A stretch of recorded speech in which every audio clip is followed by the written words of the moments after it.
YouTube a complètement changé le 26 mars 2015. Et tout ça grâce à un seul créateur de contenu américain, Casey Neistat. Today is March 25th, 2015. It's also my 34th birthday. And I have a big announcement to make. Let me explain. See, I'm 34 years old and I've never had so much going on in my life.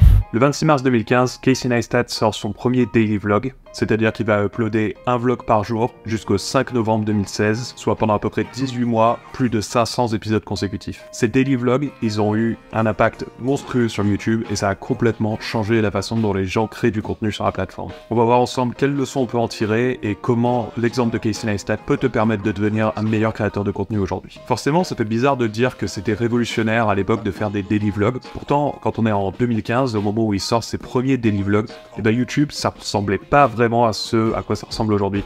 La plupart des vidéos étaient plutôt statiques, sur des formats très lisses, face caméra, dans une chambre ou dans un décor. Les productions étaient plutôt amateurs, les youtubeurs se livraient assez peu sur leur vie, et surtout on était habitué à des plannings de publication qui étaient beaucoup plus espacés, donc du type une vidéo par semaine ou ce genre de choses. Sauf qu'en 2015, Casey Neistat, il débarque et il casse complètement les codes. Donc Casey Neistat, c'est quelqu'un qui était déjà filmmaker avant d'être présent sur YouTube, qui avait réalisé pas mal de courts-métrages. La plupart de ses courts-métrages étaient plutôt bien reçus, avec un certain succès, il a même tourné des pubs pour des marques. Enfin bref, ça marchait globalement pas trop mal pour lui, il commençait à se faire un nom dans le milieu des créateurs aux États-Unis. Et le tournant, c'est le 26 mars 2015 lorsqu'il upload son premier daily vlog qu'il va garder tous les jours pendant 18 mois. Ce qui saute aux yeux sur ce premier vlog de 2015, c'est la qualité de la production. Casey Neistat, c'est pas un amateur, c'est pas un YouTuber. Casey Neistat, c'est un filmmaker. Et ça se voit. Les plans sont très travaillés, il filme la même action sous plusieurs angles, et il va faire plus tard des plans au drone dans New York. So today's episode is going to end with some beautiful cinematography of the Hudson River.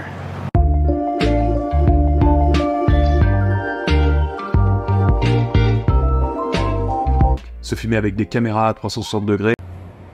Thus begins our 360-degree video, New York City exploration. Et se filmer sur sa boosted board dans les rues de New York avec sa caméra à la main. Got in a solid 12-mile run this morning, fast too, at a 7:12 pace.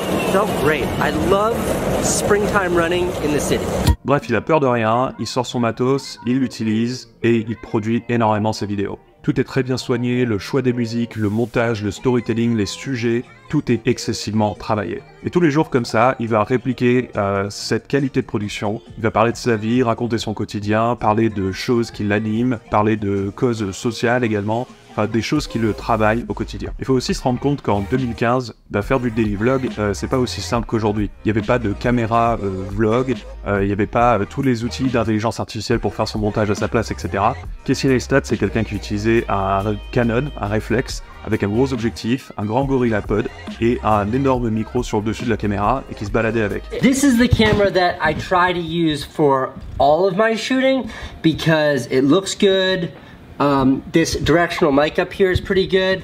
I use like this selfie stick apparatus so it's not all up in my face like this. Rien que de tenir cette caméra à bout de bras, c'est du sport. Et il a un matos qui est lourd, c'est encombrant, c'est difficile. Ensuite, il faut récupérer la carte SD, il faut récupérer les fichiers, les mettre dans son ordinateur, les monter, le tout à la main, évidemment, et publier le tout. Donc on est bien loin d'aujourd'hui avec les caméras portatives qui vont faire le focus automatiquement, qui vont même suivre le visage des personnes, faire le point automatiquement, avoir un son, même sans micro, qui est superbe, ou alors même des micros qui sont tout petits. Voilà, en 2015, faire du daily vlog, c'est un véritable investissement personnel. Mais au-delà de ça, ce qui est intéressant, c'est en fait la décision de pourquoi est-ce qu'il s'est mis à faire des daily vlogs. Et en fait, Casey Neistat, il évoque deux raisons principales. La première raison, il en parle dans ses daily vlogs d'ailleurs, et elle est assez évidente, c'est de s'améliorer en tant que filmmaker. Forcément, en faisant un daily vlog, ça veut dire qu'il doit faire un film, un petit film, tous les jours, et donc forcément, ça lui donne énormément de pratique par rapport aux autres. C'est-à-dire que chaque jour, il doit trouver une idée, filmer des plans sous plusieurs angles, trouver un arc narratif pour rendre la chose intéressante, travailler son storytelling, puis faire un montage qui sera qualitatif et qui va mettre en valeur ce storytelling, et enfin publier la vidéo avec une bonne miniature, avec un bon titre pour que la vidéo soit vue. Donc c'est énormément de travail, mais en plus du volume de travail, surtout quand on voit la qualité de production de ces vlogs, et bien vu qu'il doit en faire un tous les jours, c'est-à-dire qu'en plus il doit travailler vite. Donc Casey Neistat, c'est quelqu'un qui a développé énormément de systèmes autour de son filmmaking et autour de ses daily vlogs. Il a d'ailleurs sorti des formations où il t'explique comment est-ce qu'il filme le même plan sous plusieurs angles, donc des techniques comme ça pour trouver des angles de caméra qui vont être bien, etc. Il parle énormément aussi de montage et de l'importance de la musique dans le montage, donc c'est quelqu'un qui développe beaucoup de petites méthodes comme ça pour avoir son style et pour pouvoir aller vite. Step 1, an important step, removing the label from the lens. One pair of sunglasses. Jake didn't have a label, Elwood didn't have a label. No, ma'am. We're musicians. Mine can't have a label.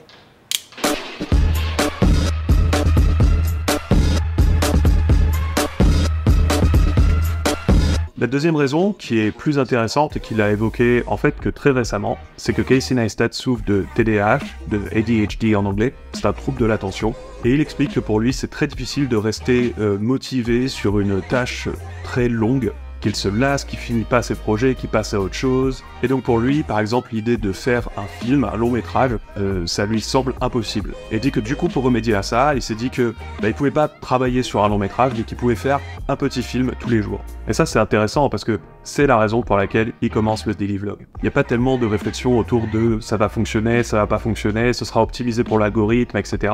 La vraie raison, c'est qu'il est incapable de produire des projets très longs, et donc il se décide de faire des petits projets, de les faire régulièrement, donc tous les jours. Mais en plus de ça, pratiquer quelque chose comme ça tous les jours, forcément le progrès il est énorme. Et c'est hyper intéressant de voir dans les vlogs de Casey Neistat la différence qu'il y a entre le premier vlog et le dernier, ou dans les premiers et les derniers, de voir à quel point la qualité dans tout, que ce soit les idées, l'écriture, le storytelling ou même son personnage, son acting, est devenu meilleur. Donc le daily vlog, ça a démarré d'une observation de lui-même, qui était de se dire, c'est en fait la seule façon dont je peux créer des choses aujourd'hui, c'est d'en faire un tous les jours, qui a un début et une fin pour pas que je me lasse. Et en plus, ce perfectionnement l'a forcé à développer un style. Les vlogs de Casey Neistat, on les reconnaît parmi tant d'autres. Casey Neistat a une patte dans la façon dont il filme, dans la façon dont il monte et dans les sujets qu'il traite. Et il a pu, du coup, de cette manière, développer énormément d'individualité en tant que personne et en tant que créateur. Ce qui fait qu'aujourd'hui, Casey Neistat, on peut pas le copier.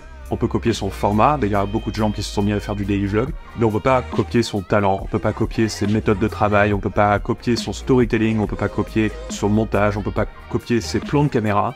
Il a réellement développé son style et il l'a pratiqué tous les jours pendant 1 an et demi, ce qui est énorme. Ce qui fait que Casey Neistat, étant donné qu'il a fait comme ça une vidéo tous les jours, il a pris une longueur d'avance colossale par rapport à une potentielle concurrence. Quelqu'un qui se mettait à faire du daily vlog mi-2016, il avait 1 an de retard par rapport à la pratique qu'avait Casey Neistat. Casey Neistat avait ses process, il était capable de sortir un vlog tous les jours, il savait comment ils allaient être montés, il savait quelle histoire il allait raconter, il avait déjà toute cette pratique et il arrivait à travailler très vite, ce qui n'était pas le cas des autres. Et c'est pour ça qu'aujourd'hui, quand on parle de daily vlog, c'est Casey Neistat qui revient, c'est le nom qui revient. Et je pense que les grandes leçons qu'on peut retenir de Casey Neistat, c'est 2 choses. La première, que la quantité c'est hyper important parce que ça permet de se perfectionner. La deuxième, c'est que ça peut être bien de temps en temps de s'éloigner un petit peu des tendances et d'essayer de comprendre comment est-ce qu'on crée, dans quoi on est bon, comment est-ce qu'on est créatif, et d'adapter le format de ce qu'on fait ou les sujets qu'on traite en fonction de ça, en fonction de nous et pas en fonction du marché. Si Casey Neistat avait voulu faire du cinéma parce que tout le monde faisait du cinéma, il serait peut-être encore aujourd'hui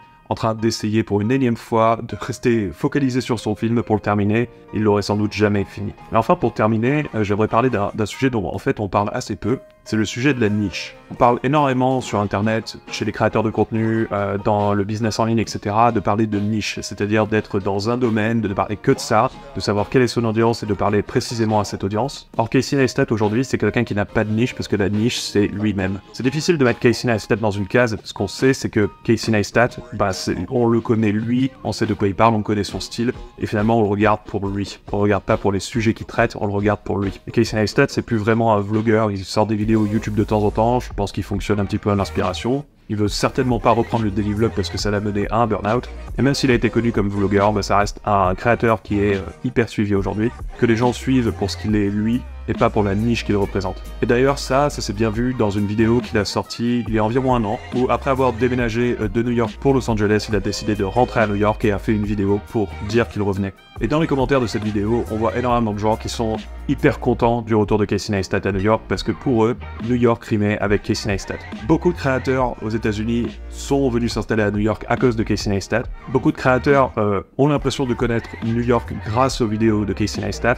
Et ses followers étaient aussi contents de savoir qu'ils allaient pouvoir retourner à 368 et potentiellement le croiser dans la rue à Soho. Et pour terminer, si t'es créateur de contenu, si l'idée de lancer un daily vlog comme ça te terrifie parce que tu te dis mais comment est-ce que je vais avoir des idées comme ça tous les jours, et ben je te propose de cliquer sur le premier lien qui est en description, tu rentres ton email et gratuitement je t'envoie un système qui va te permettre de générer 360 idées de contenu en moins d'1 heure. Ça fait une idée de contenu par jour pendant un an et tu vas pouvoir avoir ça prêt en moins d'1 heure. Encore une fois, c'est le premier lien en description, c'est gratuit, t'as juste à rentrer ton email et je t'envoie ça. Si ça t'a plu et si tu veux découvrir davantage de contenu sur la création de contenu justement, je te propose de t'abonner et je te dis à la prochaine.